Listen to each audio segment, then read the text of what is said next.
Hi අද video එකෙන් මම ඔයාලා එක්ක ෂෙයා කරගන්නේ ජර්නලින් ගැන.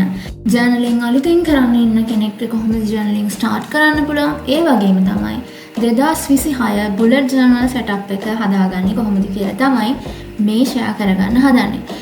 වීඩියෝ එක ස්ටාර්ට් කරන්න කලින් කියන්න ඕනේ ඔයාලට ජර්නලින් කරන්න ෆැන්සි බුක් එකක් ඕන වෙන්නේ නැහැ. එක්සර්සයිස් බුක් එකක් වුණත් එහෙම ප්‍රශ්නයක් නෑ. ඔයා කම්ෆි නම් ජර්නලින් කැටගරිස් වලදී ඔයාලට යූස් කරන්න පුළුවන් ජර්නල්ස් ගොඩාක් තියෙනවා. ඉතින් මම බ්‍රීෆ්ලි කියන්නම් මොනවද ඔයාලට යූස් කරන්න පුළුවන් ජර්නල්ස් කියලා.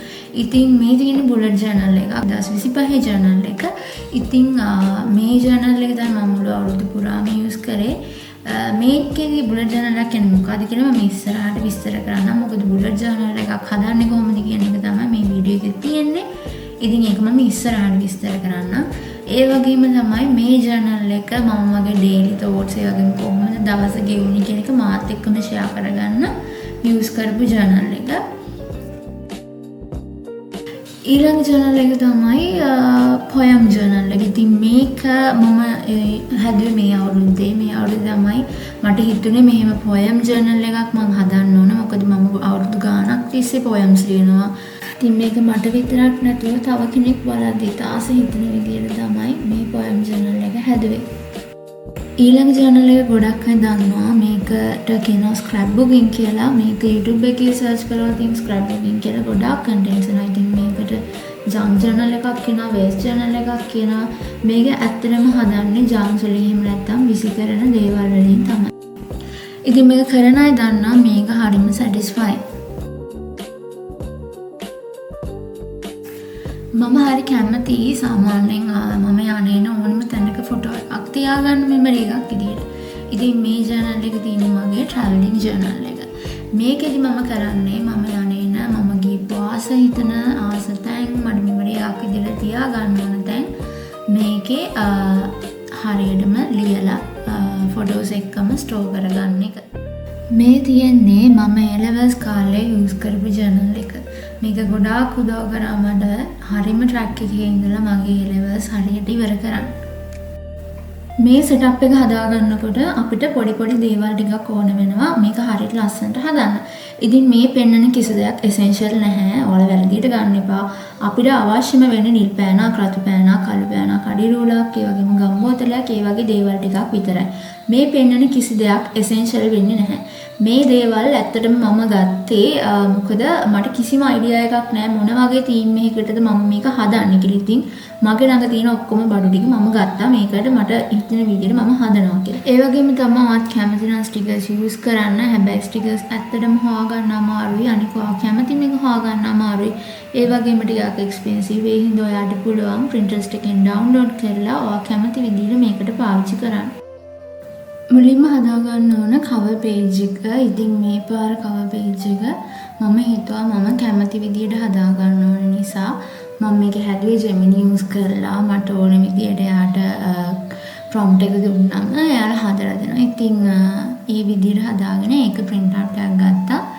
මේ විදිහට පළවෙනි පේජ් එකට කවර් පේජ් එක අලව ගන්න. ඊළඟට හදාන්න තියෙන්නේ my profile එක. ඒකෙදි ඔයා ගැන ඔයාට කියන්න ඕන හැමදේම වගේ ඔයාගේ නම, age එක, hobbies, ඒ වගේම ඔයා ගැන මොන හරි ස්පෙෂල් දෙයක් තියෙනවා නම් ඔයා කරන මොන හරි බිස්නස් එකක් හරි මොකක් හරි දෙයක් ඔයාට මෙන්න මේකෙදි ලියන්න පුළුවන්. ඔයා කැමති නම් ජර්නල් එකටම විෂන් බෝඩ් එක ගන්න. ඔයාට ඊළඟ පේජස් දෙක යූස් කරලා විෂන් බෝඩ් එක හදාගන්න පුළුවන්. ඊළඟ පේජස් දෙකේ මම කැලෙන්ඩර් එක තමයි සෙටප් කරන්න හදන්නේ. මේක හරිම ඔප්ෂනල්.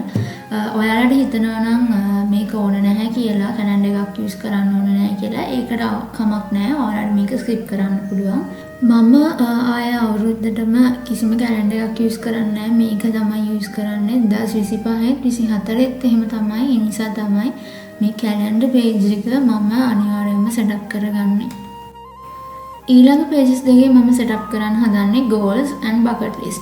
ඉතින් goals වලදී ඔයා හැම වෙලේම ප්‍රැක්ටිකල් ඔයාට මේ අවුරුද්දේ achieve කරගන්න ඕන කියලා හිතන ඒවා තමයි දාන්න ඕනේ. ඊළඟට bucket list එක ඔයාට දාන්න පුළුවන් ඔයා කරන්න කැමති දේවල් මොනවා හරි තියෙනවා නම් ඔයාලට පික්නික් එකක් යන්න ඕන. ඒ වගේම ඔයා යන්න කැමති තව තැනක් තියෙනවා නම් ඔයාලට ගන්න මොනවා හරි තියෙනවා නම් ඒ වගේ ඔයා කරන්න ඉන්න ස්පෙෂල් දෙයක් හරි මොනවා හරි බකට් ලිස්ට් එකකට ඔයාට දාගන්න පුළුවන්.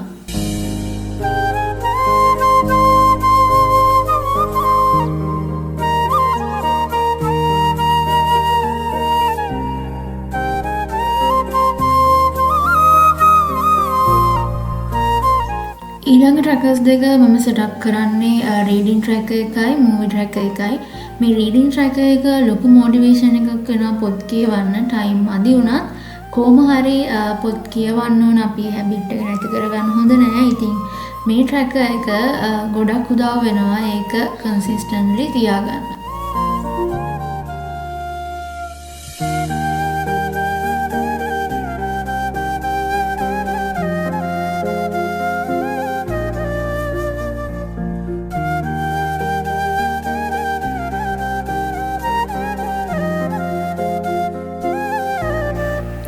ඊළඟ ට්‍රැකර් එක වැදගත් වෙන්නේ ගෑනු ළමයින්ට. ඉතින් පීරියඩ් ට්‍රැකර් එක හරිම වටිනවා ගෑනු ළමයින්ට. ගිය පාර නම් මම නිකම්ම ඩේට්ස් මාක් කරන්න විතරයි හැදුවේ. හැබැයි මේ පාර මම සයිකල් ලෙන්ත් එක නෝට් කරන්න පුළුවන් විදිහටත් හැදුවා. ඊළඟ ට්‍රැකර් එක හොඳයි ගොඩාක් බර්ත්ඩේස් අමතක වෙනවා. ඉතින් මට බර්ත්ඩේස් නිතරම වගේ අමතක වෙන හින්දා මේ පාර ජර්නල් එකට ඒකත් මම දාගත්තා.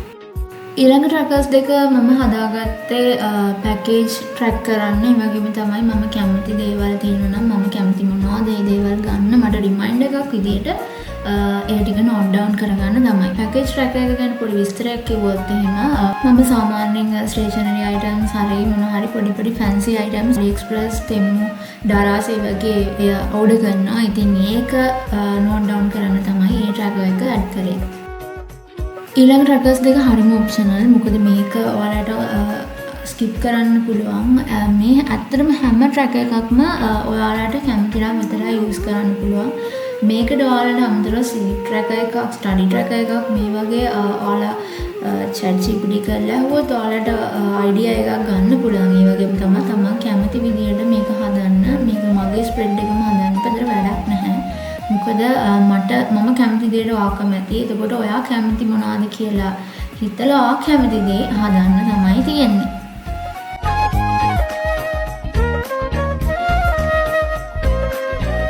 ඊළඟ පේජ් එක හරිම ඔප්ෂනල්. ඔයාලා කැමති නම් විතරක් ඇඩ් කරන්න. මේකෙදි මම කරන්නේ මම කැමතිම ෆොටෝ 12 මාස 12 ෆොටෝස් 12 මේකේ පේස්ට් කරන එක තමයි. ඉතින් මාස අවුරුදු අන්තිමේට ඔයාලට බලන්න පුළුවන් ඔයාගේ කැමතිම පික්චර්ස් 12.